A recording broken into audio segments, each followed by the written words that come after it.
ईमानदारी की ताकत। रामलाल एक ईमानदार और मेहनती व्यक्ति था।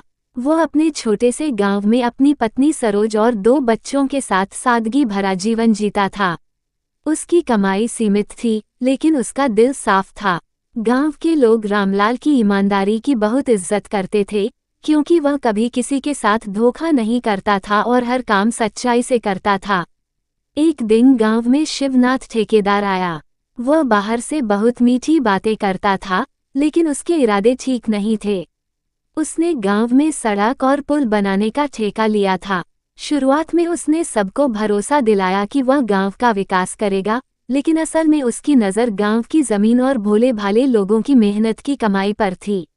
शिवनाथ ने रामलाल को निशाना बनाया, क्योंकि उसे पता था कि रामलाल ईमानदार है और उसके पास गांव की कुछ जमीनों के कागज सुरक्षित रहते हैं। उसने मन ही मन रामलाल को लूटने और बदनाम करने की साजिश रची।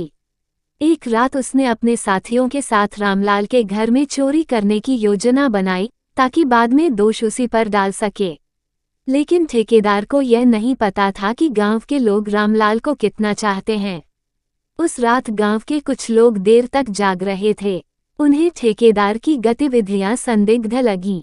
जब उन्होंने कुछ अजनबियों को रामलाल के घर की ओर जाते देखा, तो तुरंत पूरे गांव को खबर कर दी। उधर गांव का मुखिया हरदेव ठेकेदार के पक्ष में था। उसे ठेकेदार से फायदा मिल रहा था, इसलिए वह सच्चाई से आंखें मूंद बैठा था। जब लोगों ने मुखिया को बुलाया, तो उसने उन्हें चुप रहने को कहा और ठेकेदार का साथ दिया। ये देखकर गांव वाले और भी भड़क उठे। रात में जैसे ही ठेकेदार के आदमी रामलाल के घर में घुसे, गांव वालों ने उन्हें रंगे हाथ पकड़ लिया। शोर मचते ही रामलाल और उसका परिवार डर गए, लेकिन लोगों ने उन्हें हिम्मत दी। ठेकेदार की साजिश सबके सामने आ चुकी थी। अगले दिन पंचायत बुलाई गई। मुखिया ने ठेकेदार को बचाने की कोशिश की, लेकिन सबूत और लोगों की एकजुटता के सामने उसकी एक न चली। ठेकेदार की सच्चाई उजागर हो गई। उसे गांव छोड़कर भागना पड़ा और मुखिया की भी इज्जत मिट्टी में मिल गई। रामलाल की ईमानदारी जीत गई।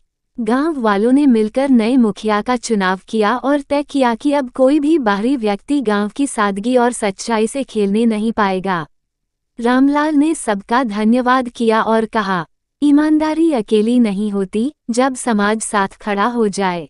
ये कहानी सिखाती है कि सच्चाई और एकता के सामने हर साजिश हार जाती है।